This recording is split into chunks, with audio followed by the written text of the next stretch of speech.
Wondrous Atlas of Creation's Destiny, the comprehensive guide to all places and plots exalted. I'm your host, Rails. And I'm your host, Aramithius. And this is the second part of this podcast, where, for those of you who already know the lore about Lunars, I still heartily recommend you go back to the first part, because that was an experience.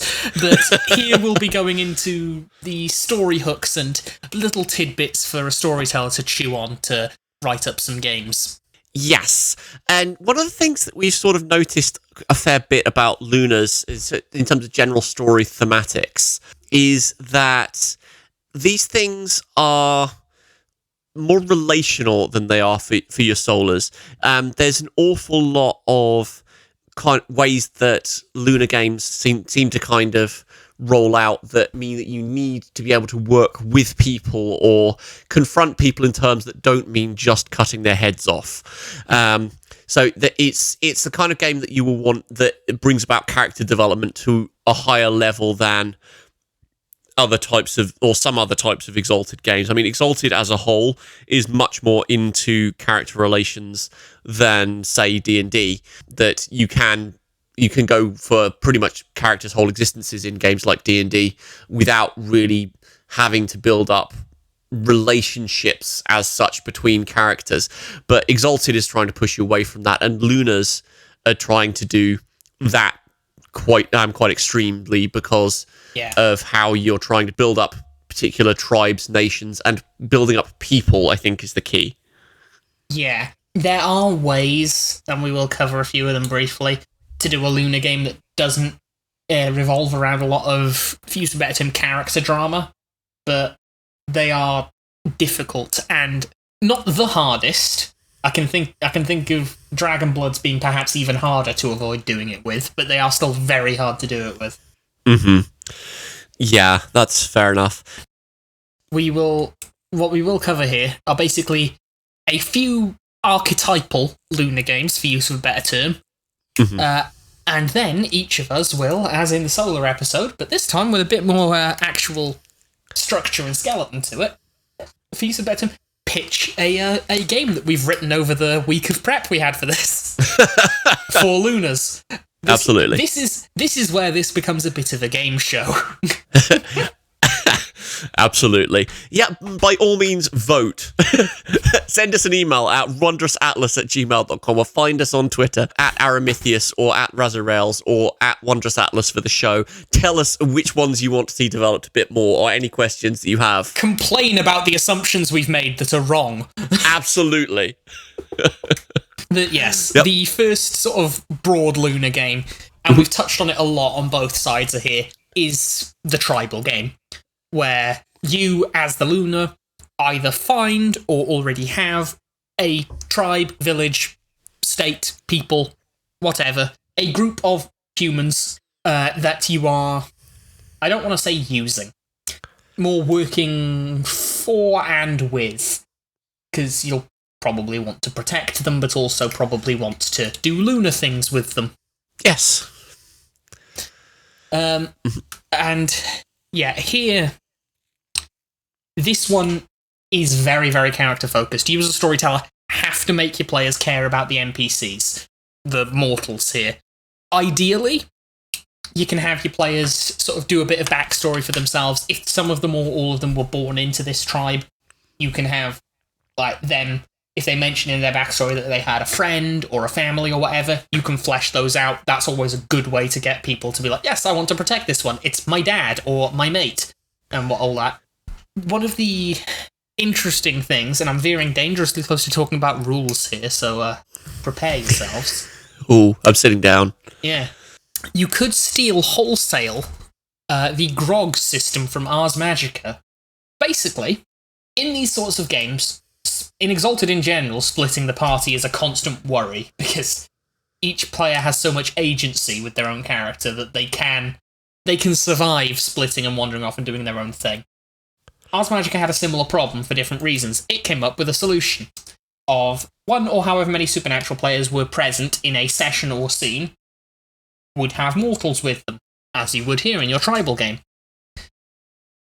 The players would either be, depending on the game, depending on the ref, be assigned or be allowed to make up a quick little mortal who would be, numbers-wise garbage compared to the supernatural one, because that's not the point of the point of them. There is to get the players attached to specific mortals because they are played by the other players at the table.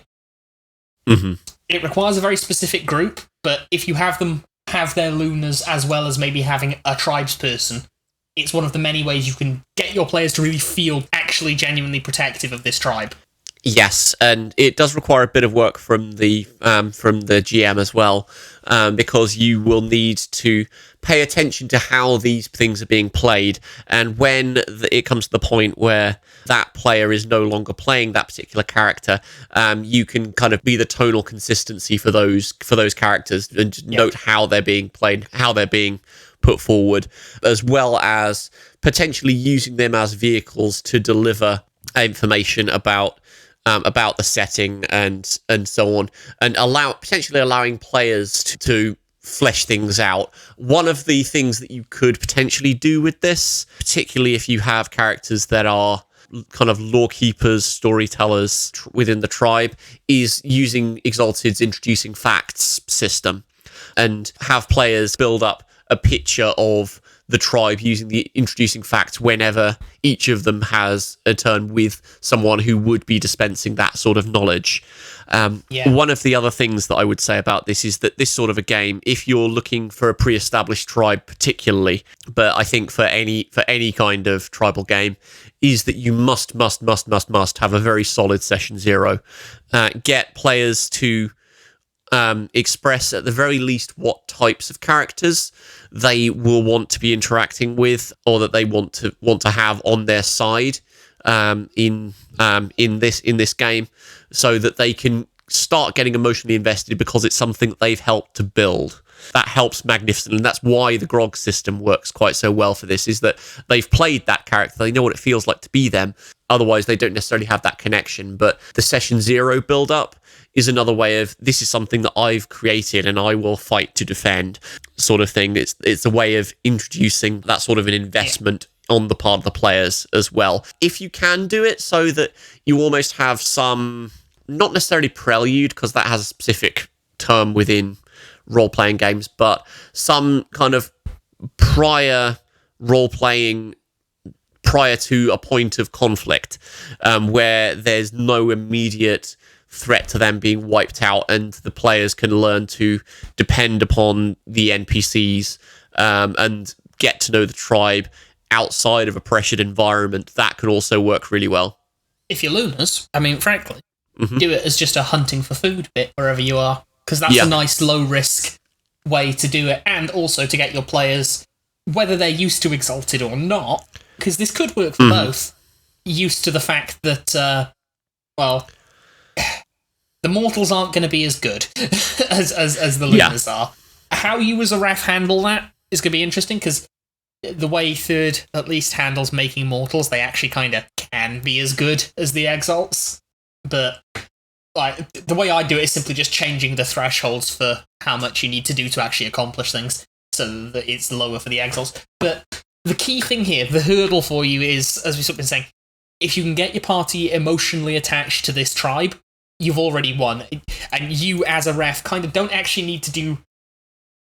I know it's heresy to say here on the Helping Storytellers Write section, but you won't need to do as much plot writing once they're attached to this tribe. They will give you things that they want to do, that they need to do for whatever reason, just because they play as or they like these characters. And one way of doing that and getting that investment, apart from the whole kind of hunting and such, I've done this with a Sabbat vampire game, is that you start the characters off as outsiders, and then through various festivals and initiation rites, bring them in, make the kind of the early puzzles and challenges being getting acquainted with the tribe and earning their respect by doing what they like. I mean, this is relying quite a bit on kind of conventional ideas of tribal culture and potentially veering into making things a little stereotypical.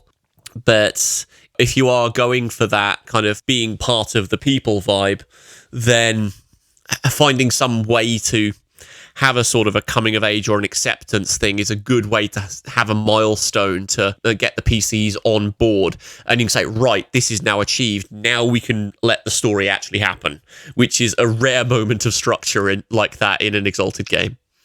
Yeah, it is. I'd almost say the key theme with a thing like this will, excuse me as I just slightly set up what my pitch will be, but it will be that escalation. You kind of have to start peaceful here, even if your players are amazingly experienced at the game. Even if you're using a pre-established tribe or whatever, like you're saying, no, you're going to take over this, that, or the other. No, you need to have that starting small, quaint little farm boy intro, basically, because the key part here is the emotional attachment. Because if they don't care about these NPCs, they're going to just use them as pieces, and that's for the Sidereal game, not a Lunar one. Yeah, depending on your players, obviously, but in my experience, it doesn't need to be more than about 2 or 3 sessions before that sort of a bond is forged, so it doesn't take a huge amount of time. And it also helps if you can then solidify that by giving them something to unite against afterwards. In such a smooth segue, Absolutely.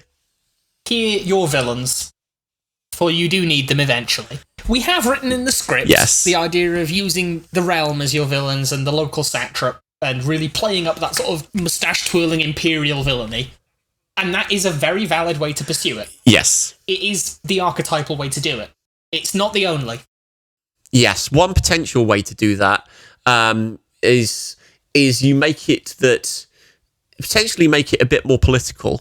If you want to twist on something new, then make it more political and make it that it's a new satrapy. Make the realm show its kind of weak, fleshy underside while it's getting set up in the area. Even if it's not a new one, you could just have it be one of the many ones that have come under new ownership recently, because that allows for even more spice. True. Like, if you're one of the former Tepet satrapies that's now been given to someone else, the old dragons were fine, but these new ones... Yes, but one of the things that I was thinking for the kind of the side for a new satrapy, I mean, I suppose this works for a change of the guard as well, is that the satraps and the realm authorities will need to get the locals at least a little on side.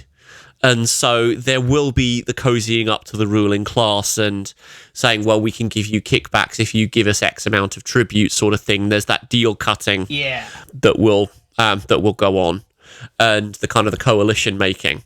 It really depends on what really the cast makeup of your Lunar party is here.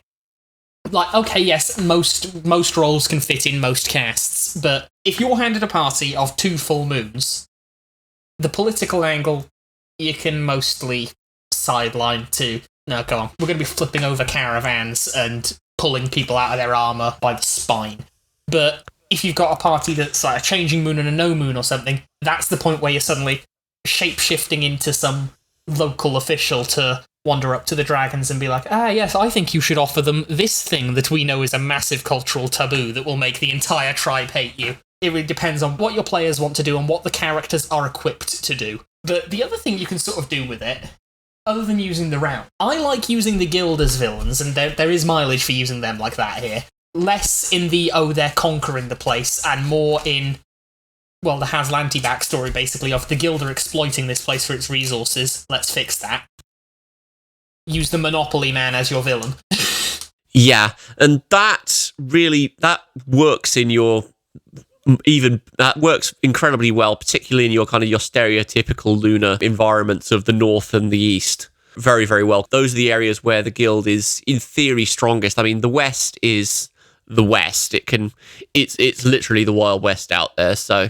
You can do what you like in the west. But if you're looking for the themes that play best to ideas of the guild and the Lunars, I think the north and the east are the better directions to do it in. I reckon you can do it in the south just as well, because the south's full of gemstones and valuable minerals. True. So you can put the guild there as the proper whip-cracking miners.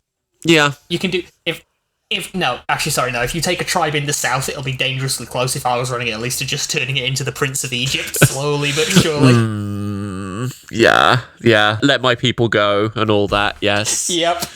But yeah, it's the other thing you can do, of course, is make it much less about the realm or any of the big powers and much more local. Depending on how much you want to do the world building, either set it near an established bigger tribe but make yourself a smaller one, or just make up a bunch of other things in these areas. And you can play the small politics growing out into the big... My gut instinct is to say cargonate when Lunars are running the show.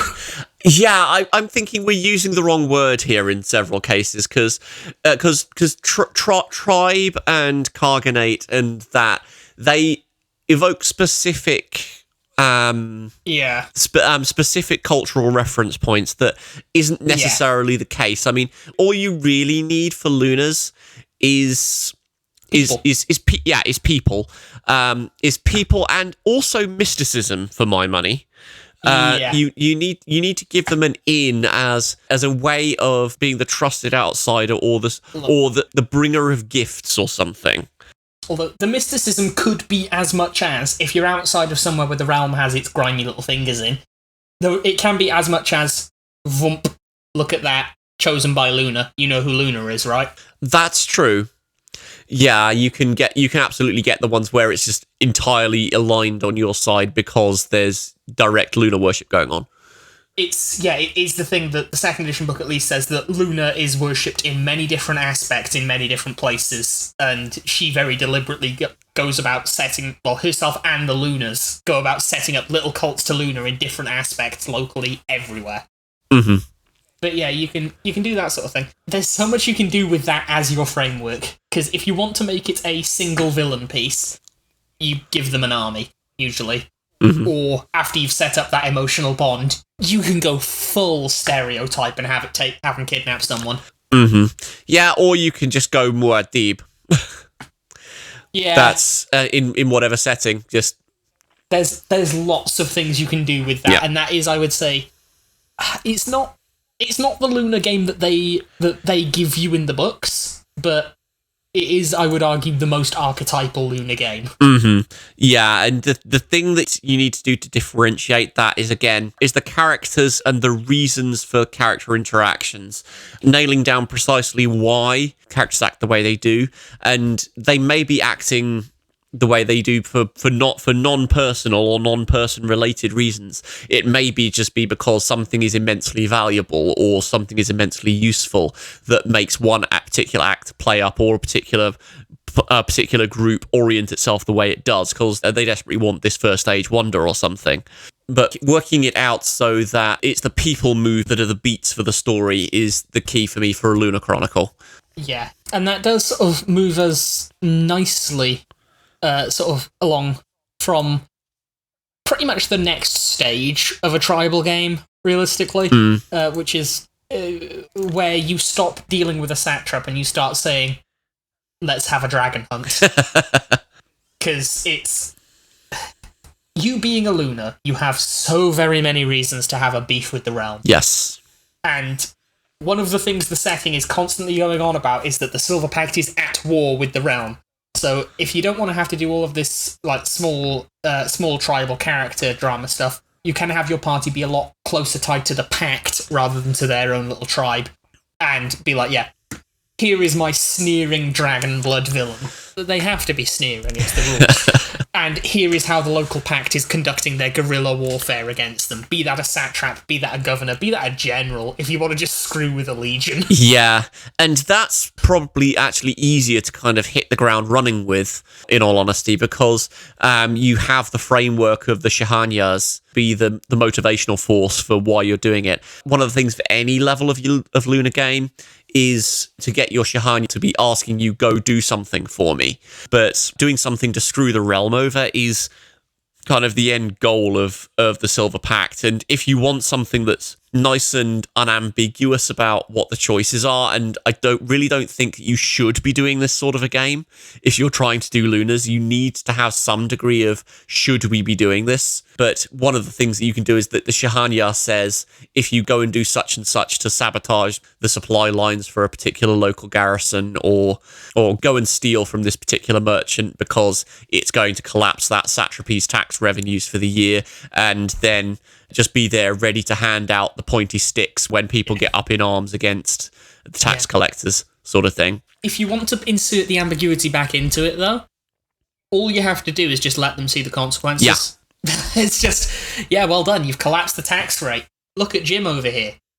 Jim hasn't eaten in a week. And it's that sort of thing. It's you're collapsing civilization in the realm. And yes, the realm might be bad, but civilization has its merits. I disagree there a little, because what that sort of thing is doing, yes, it's introducing that moral ambiguity to what you're doing, but does it give you choice in what you can do? Well, it sets you up within the pact, because at least I think this is coming from a difference of how we see the Shahanyas, because I see them much less as commanding officer and much more as, again, mentor figure. Yeah. And so you get that secondary angle of, yes, we can just be following our orders blindly, but look at the people suffering. And it comes back to Lunars as the people to look for the little guy. Yeah. Like, no, that's fair enough. Are we doing this, especially if you make the Shahanya not one of the big name ones, obviously, but one of the older ones who's really seeking vengeance because they have a big axe to grind against the dragons. And it's that sort of thing of the old versus the young. The old one here being completely laser focused on, I want to break the realm, to the point that they're not seeing the fire that they're causing here. Whereas you, as the sort of foot soldier Lunar, for a better sense of the word, get to see that, and you get that secondary angle of how much do we try and push back against the person giving the orders here. To basically give you two villains, potentially, depending on where your player's morals lie. No, absolutely. I've played that angle before. The mentor turned bad guy is a lovely way to structure a campaign. But it's not so much that, and that's kind of like a slow drip of things that can form a structure to a whole chronicle. What I would more or less think of trying to do is just give them a choice in the moment of slightly shorter term, maybe, of faction A wants something. So say that there's a particularly warmongering faction that wants to go to war against the neighbouring kingdoms desperately, and there's someone else who's calling to sabotage the trade but not directly face off against them. Which of those is ultimately going to be better? I mean, that is a longer term play, but it's the idea of giving players not necessarily just playing the game of consequences, but giving them choices and ability to affect things in different ways beyond the look what you've done, because that can get a bit overplayed.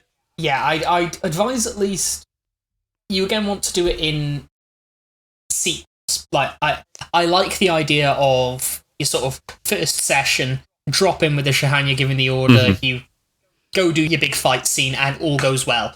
And then it's like slowly, the more of these you sort of do, you start seeing the consequences.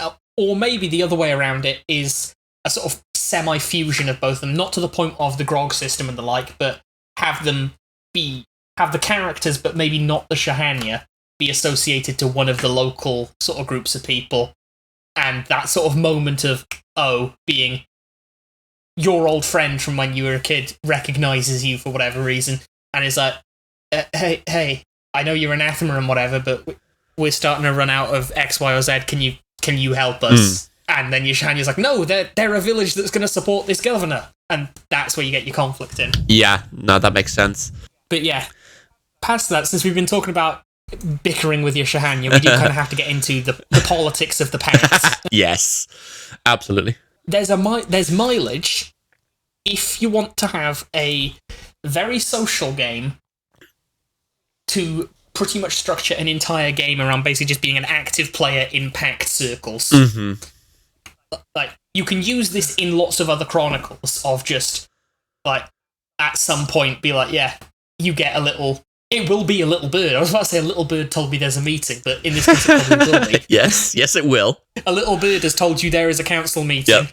You've got to go. If you want to have your celebrity guest star episode where you can bring in someone that they actually know from reading the books, you can do that. Or you can just make a bunch of minor ones that really just serve as either exposition aids or as bouncing posts for the stuff that the players are up to. Yes. I kind of see that sort of thing as sort of connective tissue between other things. Yeah. It's the kind of sense of, okay, so you've now got your tribe together, ready to go to war. There's a council. Oh, it's not actually that great an idea. But why? I want to make sure that my people are free, or actually working out over time, oh, this is actually great for that. So what's the next steps for actually protecting them, given that? It's a way to set the stage for the next steps, if you like. The way of making it as well so that it doesn't come across as the council giving you orders and doing that bit from the prequels is basically, it's something I've done in my game of the Lunar that is in my current game. He is a Shahanya. He speaks at the council. He doesn't necessarily have to listen. Mm-hmm. And you can, if you do that sort of thing, then it stops being they're telling me to do such and such, and no, this is an actual discussion with peers. Yeah. Like, yes, some of them might be senior to you in age, but that doesn't matter in terms of the Silver Pact. Yeah, that does depend on your number of players, though. Yeah. Because having a group of 5 Shahanyas wandering around is a bit strange. Oh, yeah. I mean, I'm assuming for a lot of mine, a party size of, 1 to 3. Because that's what I tend to be able to field. Fair enough. I'm coming at it from the opposite end of the spectrum, because my current player group is 6. So yeah, my current player group is 2. There's also ways that you can use it to show if they are getting into the what it means to be a Lunar playing with identity bits that we mentioned in the fluff section. You can use a sort of council meeting as a way of just showing them what other Lunars are like. Because, I mean, that's, again, in my one, that's pretty much what I did. I had there be 3 other members of the local council that were flagrantly just archetypes of the casts. Yeah, but that's not the place to have kind of your moments of pathos necessarily, because you want those to be a bit more personal and connected to an ongoing story. Yeah, it's there to get some extra voices in, maybe also to use for exposition and the like, and realistically, if you want to be able to get yourself a hell of a lot of extra muscle for something, you're going to have to deal with that. Yes. Because we've got down here, and this is some high, discussing what to do that the Solars are coming back. If you have a Solar in your game, either as a player, if it's a mixed flat game, or as an NPC, as a sort of side protagonist or antagonist, there will be the point of, assuming that you're setting it roughly when they expect 7 years post Empress going, of the Lunars having to be like, okay, right, Solar's coming back, and now that's our problem as compared to something we just hear about. Yes, and it depends as well what sort of level of politics you're going for. I mean, something like that I would almost build up to after a few stories worth of play, and you've actually got the Lunars to Shahanya status on their own, and you can actually run the politics less as a point of this is exposition and here's where you can kind of feed story threads in, and more as a point of where the players can pull levers to get things done off screen. That's another mode. And the kind of the what to do about the Solars and what to do about anything in general, right down to what's going on a few satrapies over sort of thing, will depend on what sort of influence you can pull, what sort of status the characters have, and whatever favour trading they can engage in. I was going to say, that's the sort of thing you can, with the favour trading, that's how you can sort of use that as the connective tissue between multiple stories, basically, of if your characters have a goal, if that's I want to kick out the local satrap, but instead of it being a new one where you might be able to feasibly do that alone, have it be somewhere established or whatever, then no, you need to be working with the pack, you need to get everyone in your good graces so that the whole region basically comes down on this guy to kick him out. And you can basically then break that off into little side quests for, if you make it a small local council, which is what I sort of tend to do, of, here you go, here's your quest from this one to get their support, here's your quest from this one to get their support, that sort of focuses on each of these as characters, so that you can slowly sort of bridge the gap between the local humans that you're dealing with and the other Lunars. Yeah. One of the things that you would have to be careful with this sort of a game is that I think you really need not just characters fleshed out in terms of motivations and likes, dislikes, etc. You need characters with ideologies and fleshing out why they think the way they do, because you need to have that clash between some of them. You need to have obstacles, otherwise it's just, oh, go do this for me, okay, great, I like this. You've got to have some In order for there to be proper political conflict, you've got to have some people who are reluctant or entirely unwilling to do certain things. And while social influence is set up for that in Exalted, I think given the kind of the overarching goal of the Lunars is relatively unified, you need to be quite careful about seeding those differences of approach and different short and medium term goals without compromising the long-term stuff, or maybe winding up at a proper end goal of the long-term stuff. We didn't quite talk about the end goals of the pact, but even they can differ. So like Mahasuchi imagines a single overarching lunar deliberative, whereas Raxi was very much just have everyone ruling themselves, run by Lunars. I'm Raxi. Yeah. But yeah, the using the councils is basically always going to be a connective tissue thing, unless you are having the strange party build-up where people have made a really social party and decided that they want to be Lunars. Because Lunars can be social, but they lean towards deceptive social rather than just skillful social. Yes, I would... Even with a fully social party, I would lean away from that as a way to do it, because... You want to be interfacing with mortals, because that's one of the things that Lunars are good with. Not even that, it's that an awful lot of the charms that are set up are involving outright deception, which you don't do at a council. You're not going to be presenting yourself with someone else's face, or at least you shouldn't be. If you can find reasons to make the characters think they should do that, then great. If they want to make sure that their rival doesn't get to council, and then you can somehow get to wear their face using one of the not kill charms to assume their form, and then you can completely disrupt what they're doing by making them look like an absolute idiot, then great. But that's a very, very edge case for most Lunars. Yeah. And it's a risky manoeuvre as well, because you think if there's anyone that's going to know what shape-shifting shenanigans look like, it'll be Lunars. Yeah, absolutely. That's kind of the way I see charms in general, if I can just make a general point. If players buy a lot of shape-shifting charms, they want to be doing a lot of social stuff with people they can actively deceive. If they buy a lot of charms about the wild, they want a game set in the wild. If they buy stuff that's very, very specifically against the dead and ghosts and spirits and all that, then you have to make sure that they are there in the game, because those sorts of purchases are signals from a player saying, I want element X in my game, and they're putting points down to make sure that that happens. Yeah, following what your players are wanting is... We said this in the solo game, we'll say this here. We've said it here already, we'll say it again. Having a good session zero is absolutely critical. Yep. Yes. Especially for something like Exalted, because players have so much agency and so much scope for what they can get up to that you need to really know what you're going for, otherwise it will become just a loose sandbox that no one really knows what they're doing in. Yep. Past that, we mentioned it at the end of the fluff section. Let's go to the call. Oh, yes. Rough, simple fighting game.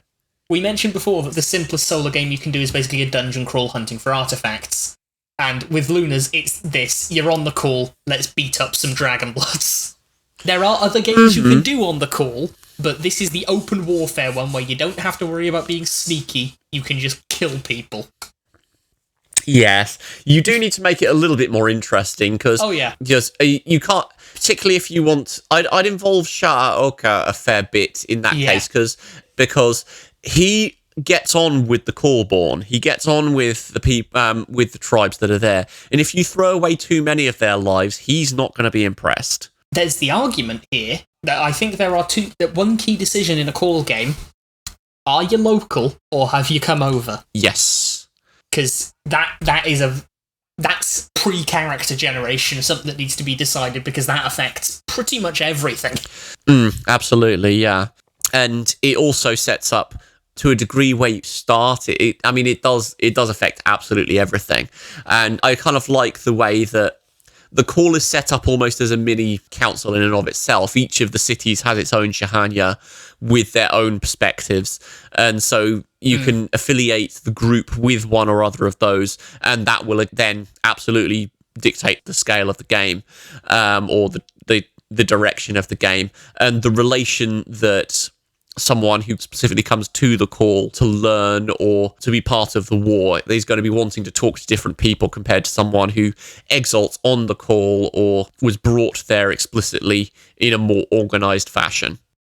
The other thing that has popped into my mind pretty much towards the end there, when you made me realise I don't know as much about the call as I thought I did, there's an angle to which you can basically have the combat and doing the war for the call bit be the connective tissue, pretty much, of just, deal with dragons because they're being an issue again, behind making the crux of your game the mystery of the call itself, and figuring that out, because at that point, that's the point where you can't actually... Because the problem with playing in an area where there is a really big Shahanya, like something like Sha'oka, is that it can kind of lead players to relying on them as a crutch. But when it's the mystery of what the call is and what happened to it, no, he's complicit in that. Yep. Because he disappeared and came back and he's not giving up what went down.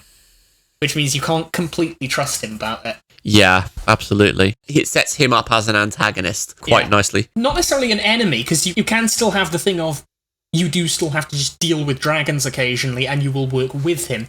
But then it's the awkward thing of, he knows and you know that as soon as this battle's over, you're going off to dig some awkward holes and ask some awkward questions. Yeah, and he's going to fling things in your way. Not necessarily directly get you killed, but just put obstacles in your way to make it more difficult. Exactly what those obstacles are, you can do things like have various aspects or various tribes of the Callborn refuse you access through certain things because of either claims that you've broken a particular taboo of theirs, or that Sha'oka is just plain pulling a favour. You've got people who are saying that you're disrespecting the pilgrimage through what you're doing. There is other things going on with the... Oh no, someone accidentally let this guarded cavalcade of dragons through the area you were just happening to go to. Oops, I guess we missed them. Yeah, absolutely. You've got bargains with the Fae. I don't think it's explicitly mentioned, but if Sha'oka is not cutting deals with the fair folk on the island, he is missing a trick against the dragon-blooded as much as anything else. Yeah. Basically, it allows for Lunar versus Lunar shenanigans, which, as much as the way the setting works says that this shouldn't happen that often, because the Lunars are quite good at staying unified, if not agreed, it's a really, really nice thing to do, given the power sets, because it lets you get really shenanigan-y. Yes, and it has to be, in my opinion, because the Pact as an organisation is very, very anti-lunar on lunar violence. So getting it to the point of a hot war, so to speak, is not good. But kind of simmering cold wars is absolutely something that you can do in a lunar game. It is just the shenanigans, because it also lets you, if you've got players that really want to do the shape-shifting, this is where you can be like absolute gremlins with it, basically, because it's the interplay of these different tribes and Sha'oka and the Callborn. They are mortals and or beastmen. Mm-hmm. They're the people that you can make a deception roll by trying to look like Sha'oka or claiming you speak for him. But yes, it is really just all of the shenaniganry, and you wrap it up in a nice mystery. Unfortunately, it does require you to answer a question, at least for your game, of what the hell's the deal with the call? Yes, you can come up with however many different answers there. I mean, it might be something as slapdashy as it's a fragment of creation that has escaped the wild, that has been caught up in the wild somewhere and is now finally free and needs to be properly anchored again because it's been known to be floaty, right down to some other really kind of mystical shenanigans about its relation to Gaia and Luna, which... It's actually Gaia's scalp. Yeah. Although that then kind of implies that... then Gaia has to have been given birth to, and given Luna's involvement, is Luna Gaia's midwife or something? But yeah, that's... or it's what happened when Luna and Gaia tried to have a kid. Oh. Yes, I'm on board with that. And it having its 5 little pole cities, those are actual little tiny elemental poles with little tiny dragons growing in them. And that's why it works for the dragon-blooded. Yeah, there's so many assumptions going on there, but it fits so nicely. Oh, there is. It's like, the pace they take to give out books, by the time they give me an answer for it, I'll be grey and gone. So I'm happy to answer whatever insanity I want for the call. But yeah, that's the point. The call is a nice big question mark you can fill in. Yes. And it gives you kind of a proper mystical thing, because Exalted as a setting has a good amount of stuff answered. There's only really so far you can go with the religious mystery, because quite a few things ultimately have a name, but the call is one of those where you can really mine the we don't know what the hell it is kind of notion. It's kind of the Tom Bombadil of third edition, and you can just do so much with it to kind of where on earth does it fit, what does that mean for the world at large, and so on. Yeah. We've basically already covered what happens when the Pact makes a larger move in our council games, so we can go past that. The Solar Bond. We talked a lot about that in the fluff side, and there are really 3 ways you can approach this. Part 1, you're doing a multi-splat game, and you've just tied the party together. That's nice and simple.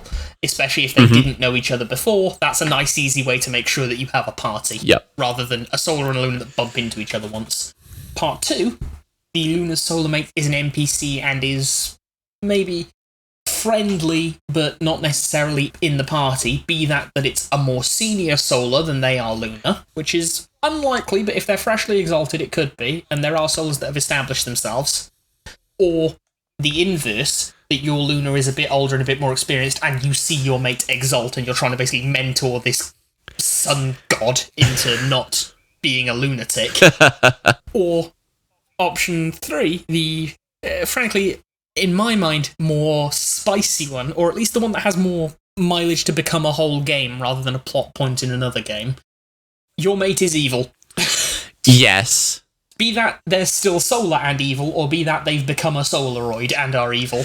The thing that you can really do with Abyssals, Infernals, and so on, particularly if your group's new to Exalted, is just not tell them anything about it.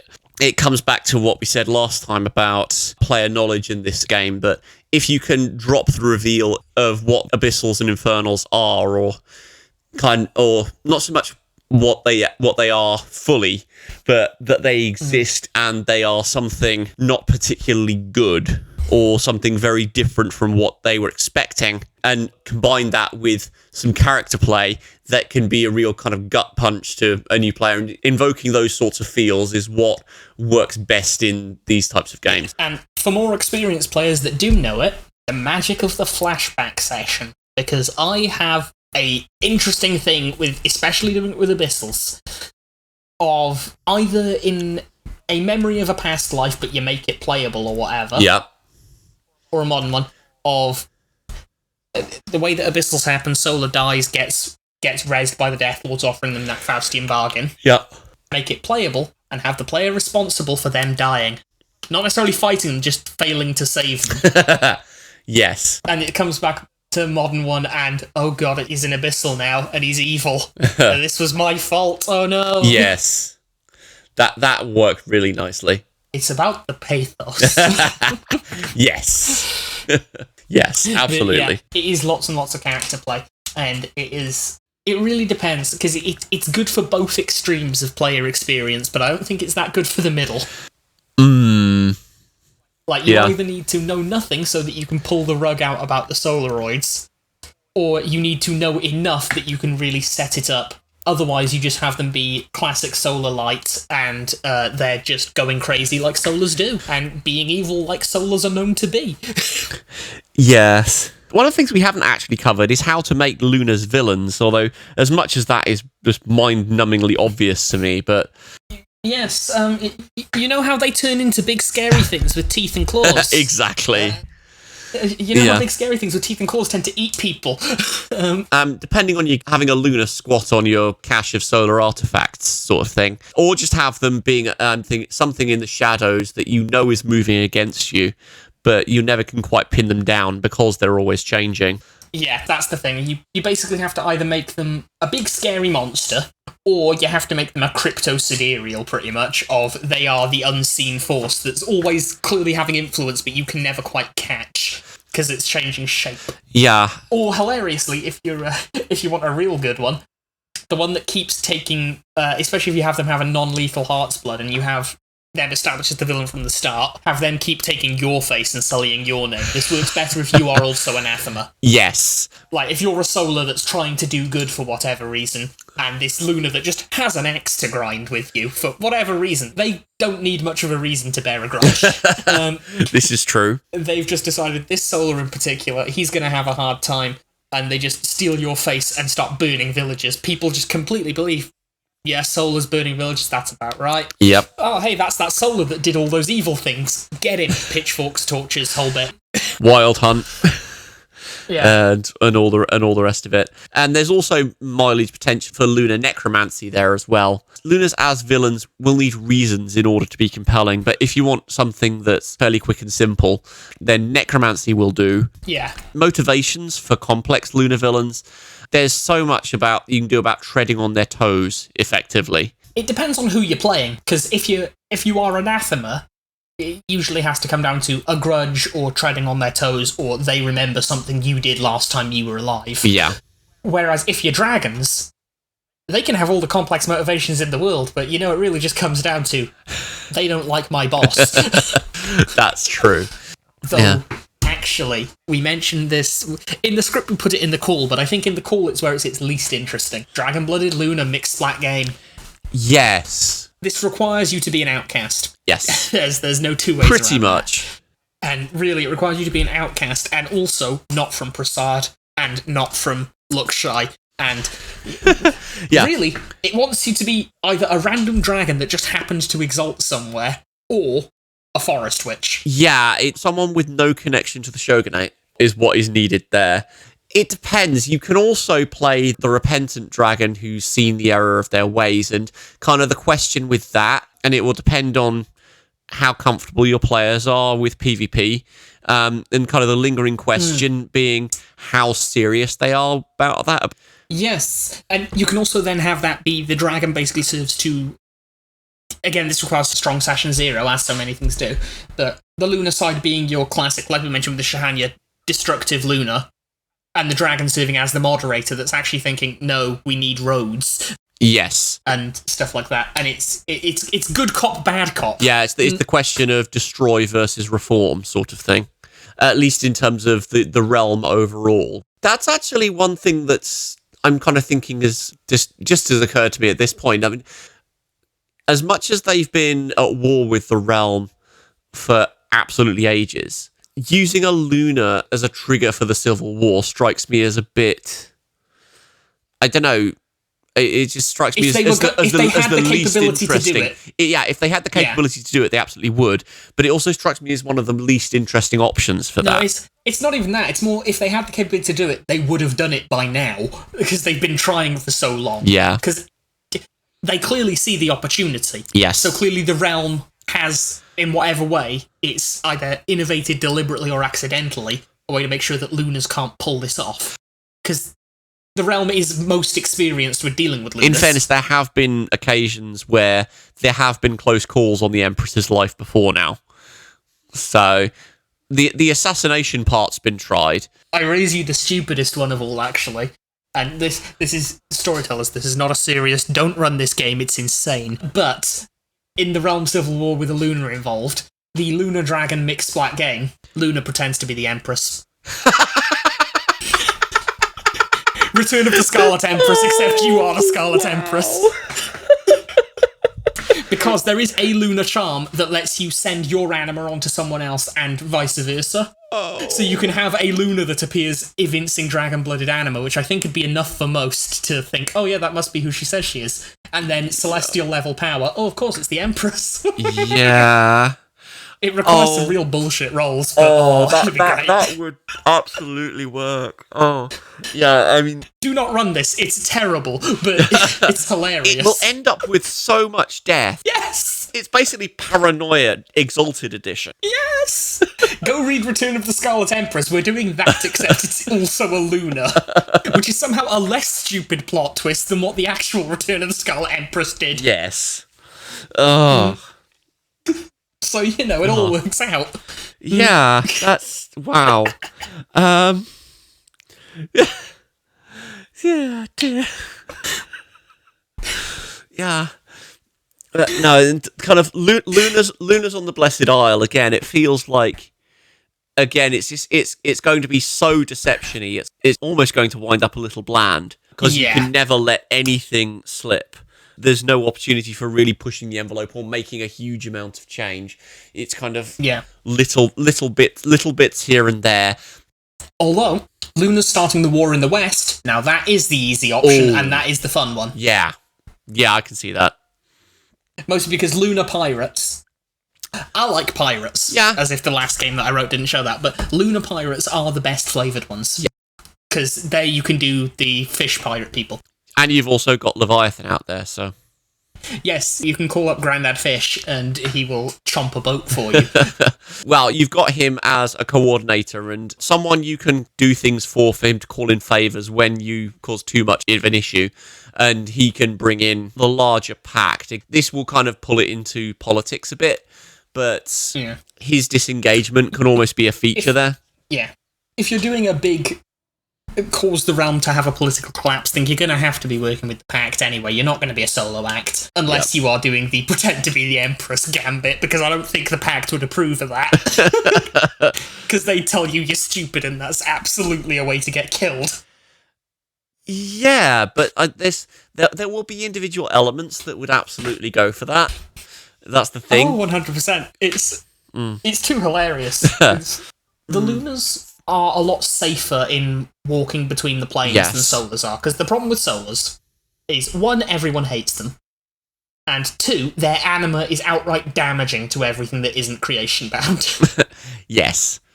Because they emit true sunlight, which hurts ghosts and hurts fairies, and I don't know if it hurts demons or not, but I wouldn't be surprised.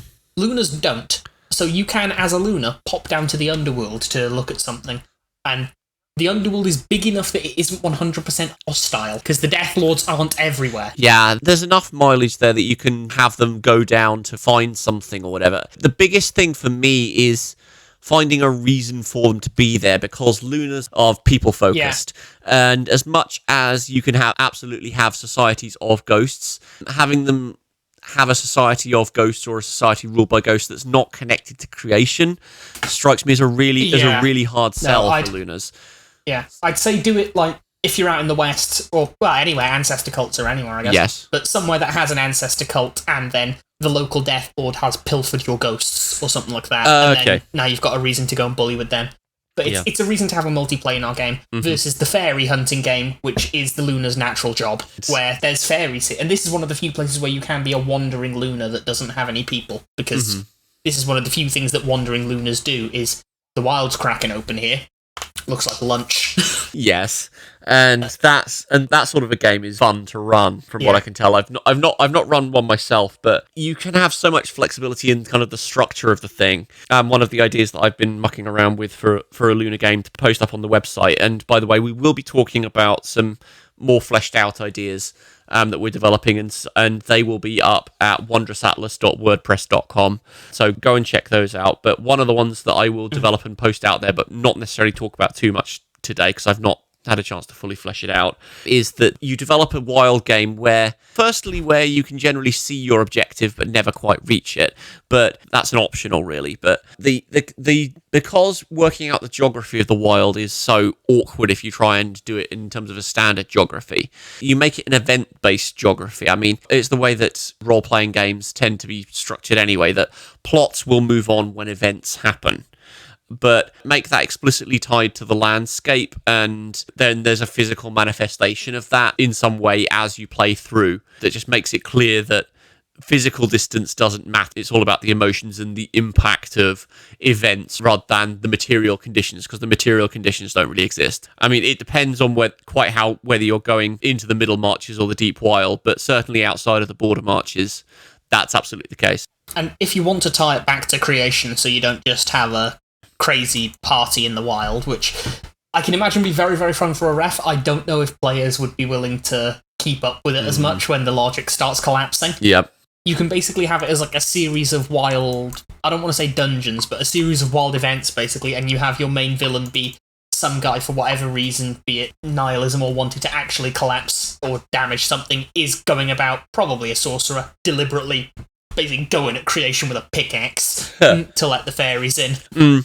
Yeah, I've seen that happen from the other way around, which was really nice. It's in the Lunar cast book. I can't cast. I skip on saying cast book. It's in the Lunar book. It's not a cast book. It's just the Lunar splat book. Yeah. It's that there is a particular Lunar who was travelling between fairy courts and who were bickering over a first age artifact that was sitting out in the wild. And basically get them at each other's throats for long enough for her to figure out how to destroy the thing, so that they couldn't use it.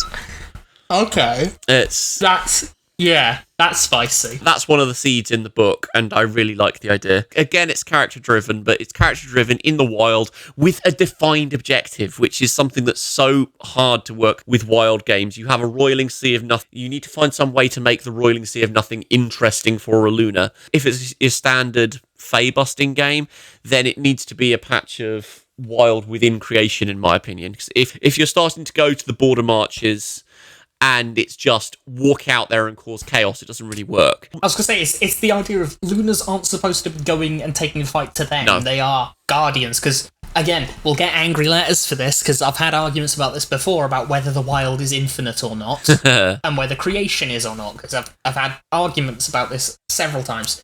But creation is at least in the way I see it, pretty much a tiny speck in a massive ocean. There is too much wild for you to go out into it and just keep fighting until you kill them all. Yep. There's no functional way you can kill all of the Fae. One of the ways that you could almost do something like that is a mixed splat solar Lunar game. And because there are so many charms, particularly in the lore tree for solars, about dispelling the wild, maintaining the wild, pushing it back, and that sort of thing. Are we back to expand creation, the game? Yes, we are back to expand creation, because it works so well as a mixed splat thing. You've got solars kind of working at the coalface and kind of managing the build site, and you've got Lunars bringing the people in. Yeah, Lunars bringing the people in and running security. We have decided that fighting the realm is foolish. We're going to go and make our own. Yes. Oh dear. Yeah. But yeah, with all of that, I think it's time for us to get into our own insane little game plan ideas. Yes, absolutely. Would you like to commence? Absolutely. I can give you a rough outline and then get into the nitty-gritty of the thing.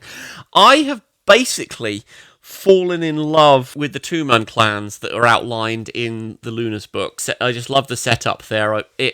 Given the chance, I will probably set any game somewhere in the Northeast, just because there is so much that I like about that.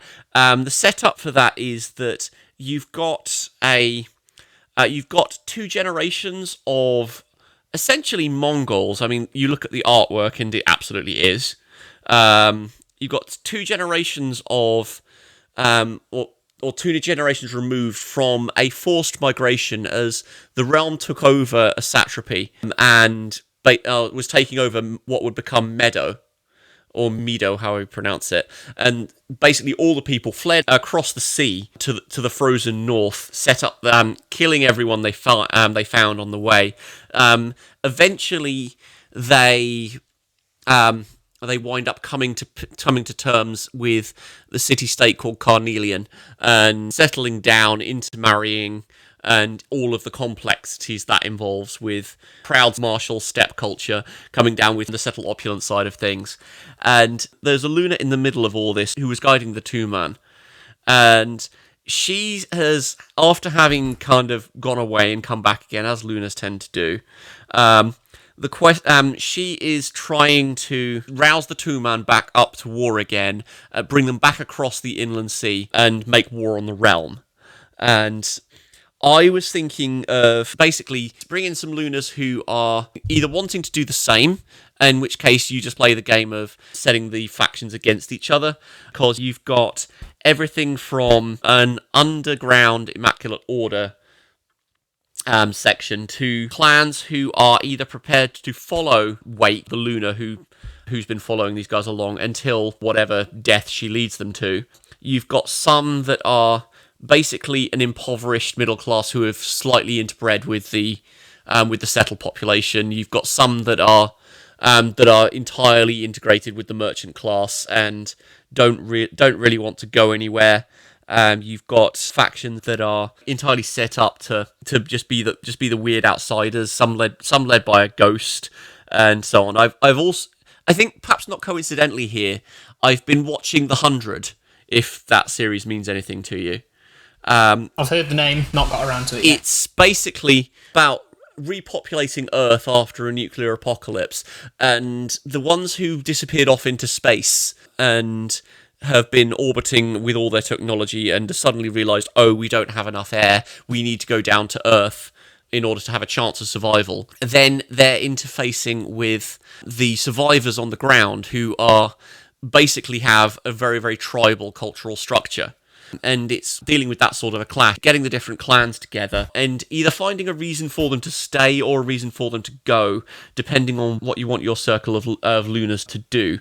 Because you've got some that are actively despising the lifestyle of the urbanites and want to get back to fighting. You've got some that will want to just lead wherever they are, and some that want to build an empire where they are, and how you mix and match all of those political factions, and potentially also show the consequences of it, because the Lunar who is there is torn over what she's doing, and I imagine this for a relatively small circle, so 2 or 3.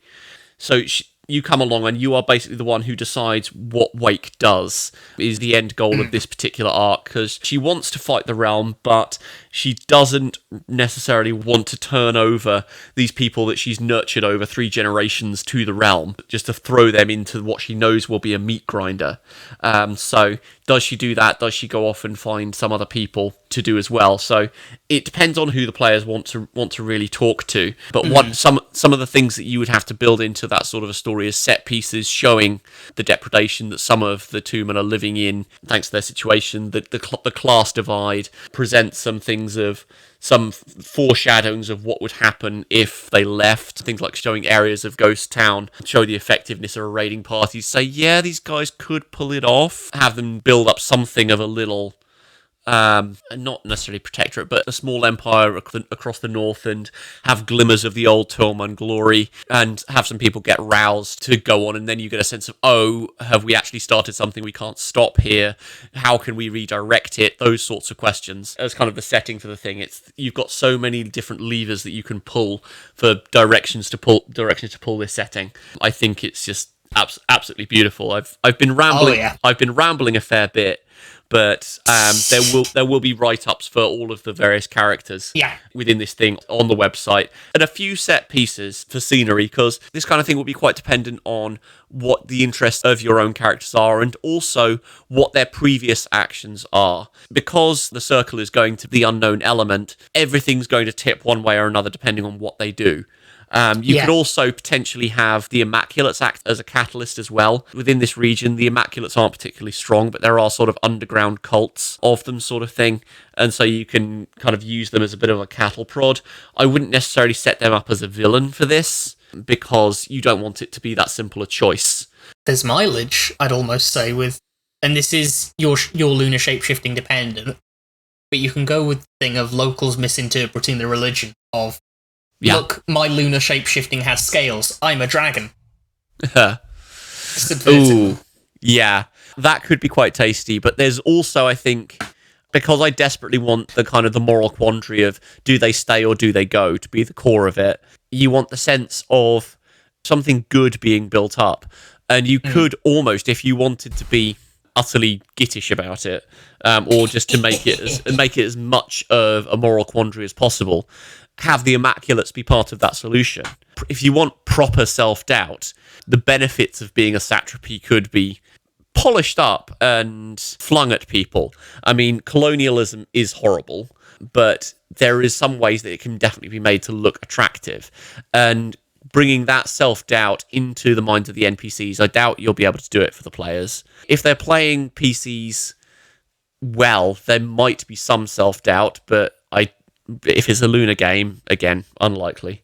But having the choice of, well, if we just rip up what we've got, is that going to be worse than either staying here and mitigating the realm, or having the realm take over. And you've also got the choice of, if you have only a few clans that leave, and that is entirely a possibility, then are the ones that are left going to be a real resistance to the realm? Are you going to just have a crusade against a portion of the Blessed Isle, which is ultimately going to come to nothing, and then leave something really open to the realm? Or not necessarily the Blessed Isle, actually, because the geography is different. They've gone right to the upper north, and they would then have to cross the sea again to be on the northern shelf, so to speak. But yes, that was my thinking for an Exalted the near game. north. Yeah, they've gone from they've gone from the near north, which is Medo, right the way across that strip of land to the far north of the northern side of just west of Mella's Fangs. Okay. that has mileage. There's just so many different ways that you can pull that game. I love how that's set up. Oh yeah, and you'll notice we've actually, unintentionally, we do talk about these things before, and we thought when we described these at conceptual stages that we were going quite far away from each other. It ends up we haven't. Because you set yours loosely in the northeast. Mine is also loosely in the northeast. However, I'm playing less in the plains northeast and more in the forest, because I'm having us party with the Linowan and the Halta. Ooh. Who are they're a whole thing. There'll be episodes about them. They're quite funny.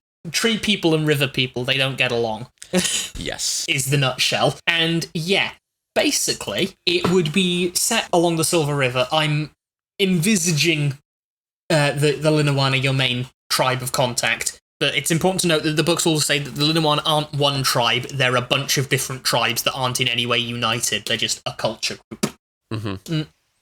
So... And I'm thinking one of the circle... This can work for any sort of size of circle, from 1 to about 4. But I'm thinking one of the circle, at least, is a born Linowan that's exalted as a Lunar, just so that you have an in. If not, you can be assigned. It just means that you have to do a bit of getting the tribe to trust you. Right. Because the name of the game here, pretty much, is Escalation. As I've effectively set up, just like you, it's quite freeform. There's lots of different directions you can pull. Because... you can't predict what a Lunar's going to do, and railroading them rarely works. I've effectively set up 4 axes on which to play, the extent of which you go in each being very much determined by what the party's made up like and what they as players want to go for. Firstly, there is the tribal front. You can... basically, as we sort of mentioned with the Grog system from Ars Magica, that sort of thing, of really flesh out these tribal NPCs you've got, get your players to like them, get your players to trust them, do some innocent pre-session stuff so that they can really just get that bond going. Which, to be fair, in that sort of neck of the woods, innocent can still be a quite tense fight scene. It's a quite tense fight scene with a giant freaky forest beast instead of with, like, people. But the Linowan, they're an interesting spectrum of cultures, and I don't want to go too much into lore because we will have an episode on them and this isn't it, but the key part here is that they are focused very much on the sort of individual pursuit of excellence, which makes them ripe for solars popping up. Yep. Which is... it's not something I've explicitly planned for, but I would write up the idea...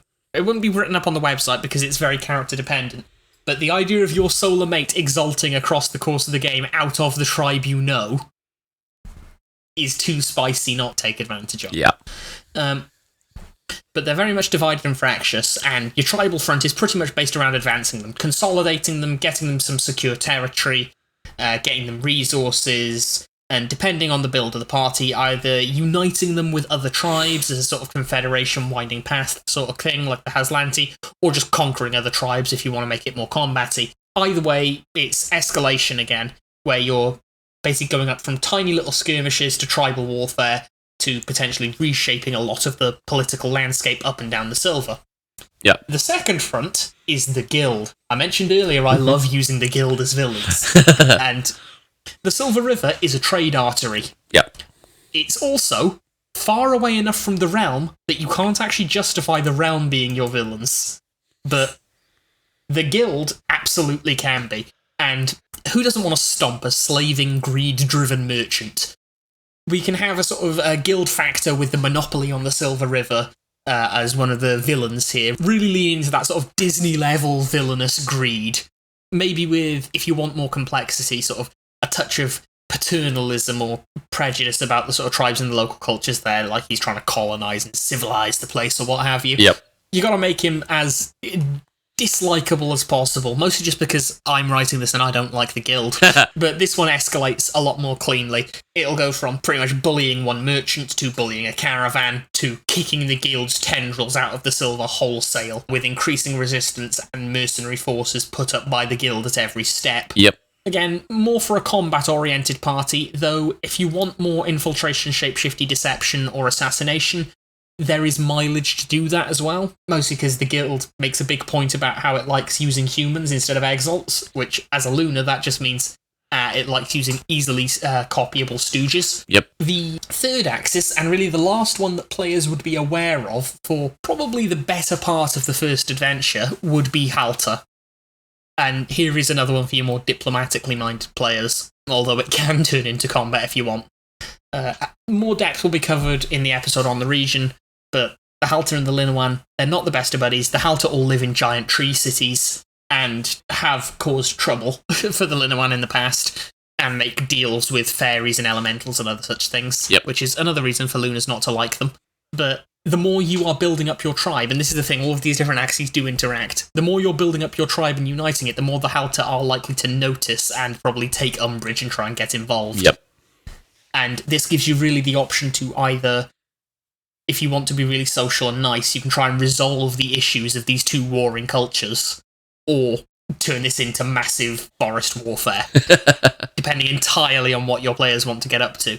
Because you can diplomatically have it go from just stop attacking us to let's work together to kick out the guild to full-on Empire of the Forests binding lake and tree.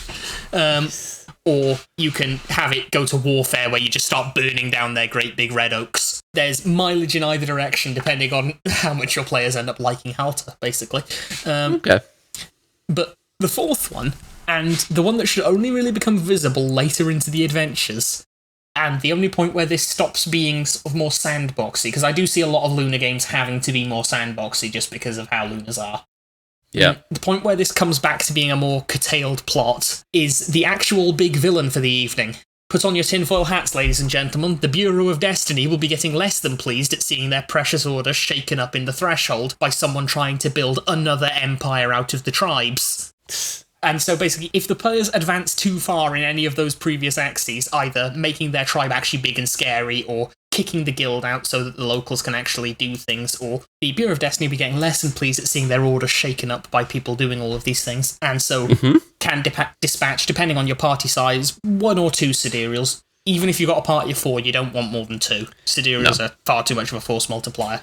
Yep. But you can have them being able to track the party with their future sight sort of things, and you can have them be the really, like we sort of mentioned before with Lunar, with Shah-Oka causing difficulties for you, they can be doing that, but with a lot less care to not get you killed. Because they won't try and start a direct fight, not with Lunars. No. Even if they're more powerful, they don't want that. But they will pull strings. If you're going for the diplomatic route with Halta, they will make the faux pas happen. If you're trying to unite the tribes, they will cause little taboos to be broken and little fractious little things. They will get in the way because they are trying to stop you from succeeding here. And you can have them be your main villain with the escalation of find out someone is even trying to stop you from doing this, find out who they are, and then finally the wonderful little flip of the hunters becoming the hunted with these Sids. Yeah, you can kind of breadcrumb out kind of little clues that there's someone pulling the strings behind things, and so long as you're clear that no one actually knows this is happening, then it just gets so much the better. Yeah. And yeah, that would be mine. It's a lot simpler and a lot more sandboxy just because there's so many different ways that players could take it. But again, it can lead to just reshaping a lot of the Northeast. No, absolutely. Yeah, well, that's the thing. Ultimately, lots of Exalted games will wind up with reshaping the map. If you're not reshaping the map in some way, shape, or form, you're probably not going big enough for Exalted, even with something that's not Solars. But still, all of that considered, send us your angry letters. We have an email address. Absolutely. Please do send us any emails to wondrousatlas@gmail.com. We would absolutely love to hear from you, hear what your ideas are, and just talk through anything that you can get to us. And until next time, when we are discussing the Dragon-Blooded, we have been the Wondrous Atlas of Creation's Destiny. Thank you ever so much for listening, and see you next time. Good night. Thank you for listening to the Wondrous Atlas of Creation's Destiny, an Exalted podcast presented by Aramithius and Rails. Check out the show notes and story seeds from this episode at wondrousatlas.wordpress.com, and if you have any questions, drop us an email at wondrousatlas@gmail.com. The opening music for this podcast is Travel into the Blessed Isle by James Semple, and the closing music is Exploring Creation, also by James Semple. Both tracks are taken from the album Exalted, Dreams of the Second Age, and are property of Onyx Path Publishing, used with permission.